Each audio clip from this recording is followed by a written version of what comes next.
நான் என் வாழ்நாள் முழுக்க அழுதுகிட்டே நான் கல்லறைக்கு போறேன். சொல்லவே கூடாது தெரியுமா யாரும்.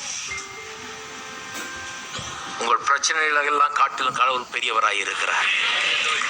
எல்லா பிரச்சனையிலிருந்தும் உங்களை மீட்டு உங்களை வாழ்க்கையை மாற்றக்கூடிய வல்லவராயும் நல்லவராயும் இருக்கிறார். பிரச்சனைகள் வாழ்நாளில் பல காரணங்களால் வருகிறது, நடக்கிறது, காரியங்கள் நடக்கிறது பொல்லாத உலகத்தில். ஆனால் கர்த்தர் நல்லவராக தான் இருக்கிறார். தீமையான காரியங்கள் கூட நன்மையாக மாற்றி தர்றவர்.